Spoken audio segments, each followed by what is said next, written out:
Hey guys, for a few minutes I'm going to talk to you about how layers work in Vectorworks. So here we go. Okay, as I talked about in class, layers are sort of like it's an older term from drafting when drafters mainly drafted on clear plastic acetate with pens, and each layer had like the walls. One layer had the plumbing, one layer had electric, one layer had landscaping, and depending on what they wanted to see in the drawing, they would make sure the pieces of acetate were flopped down, and you could see everything together. You could see an individual part of the drawing, and layers in Vectorworks work mostly the same way, and I'm going to show you those right now. And layers, you find layers right up here. And what we're going to do, I have some things drawn here. I have a rectangle, square, circle, and a triangle. I'm going to come up here and I'm going to click on this little icon, and this is the layer dialog box. It's actually the organization dialog, but you want to make sure you're on design layers. And as you see here, there's four layers here: circle, triangle, square, and design layer. Now, every drawing starts with design layer 1. That's what it defaults to. So you can either keep that or you can delete it. I'm going to delete design layer. Are you sure you want to delete that? Yes. Okay, so now there's a couple options. Now you can see you can change the check mark, and what that means is if there's a check mark, that means it is the current layer. So anything that you draw now, anything that I draw will be on the square layer. Okay. Visibility over here, there's three options. There's visible, there's invisible, and then there's grade. So I'm going to keep square visible, triangle invisible, and circle grayed out. And we're going to click OK. So here is our square visible, the triangle is invisible, and the circle is grayed. So I can like drag it around, but I can't drag the gray. That sort of locks it in place. So there's many times when you want to have a layer available, excuse me, as a reference, but you don't want to adjust it. You don't want to mess with it. So graying a layer is a good thing. So I'm going to come back up here, and I'm going to show you a little something about layer stacking. Now you notice here I'm going to come back to OK, get them back up here. Now we'll get back to the dialog box. Now you notice that the circle layers first, then triangle, and then square. This is how they stack on top of each other. So you notice that the circle is on top of the triangle and the square.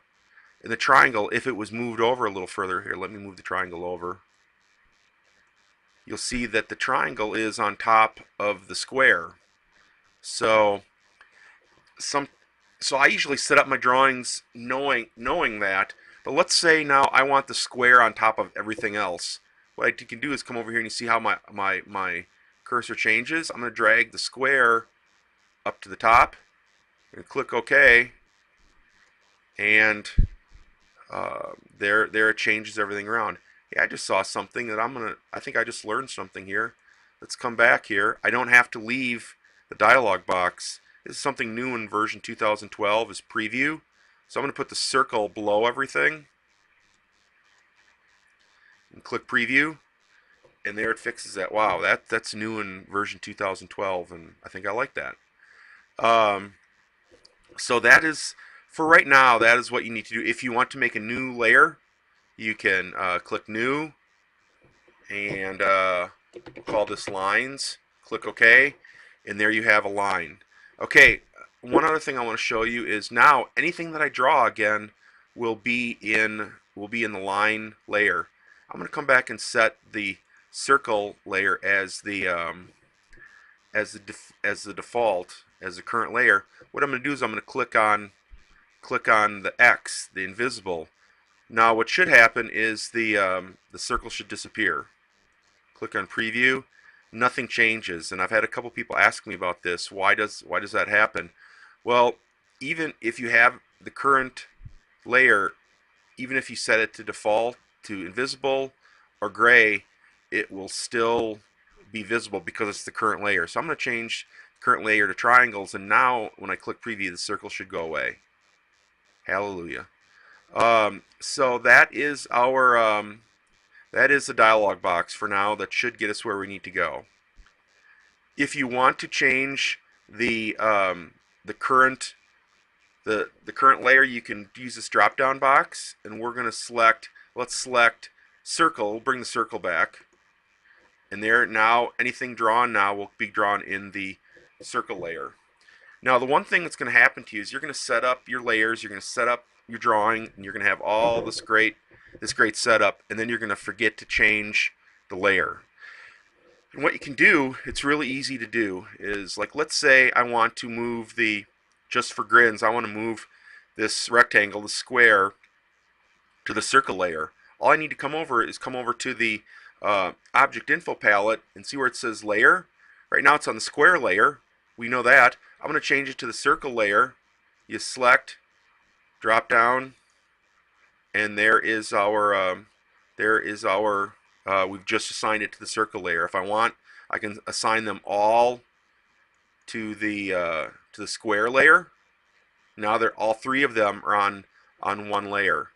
Now you may ask, okay, what now, Pat? You can stack the different layers, but what about now when all of these guys are on the same layer? What do you do now?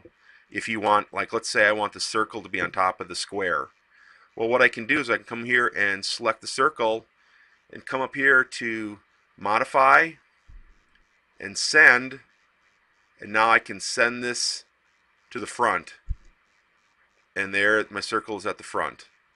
So that is how you change the stacking of items that are in the same layer. If I want to put the circle all the way to the back, modify, send, move to back, and there it's in the back.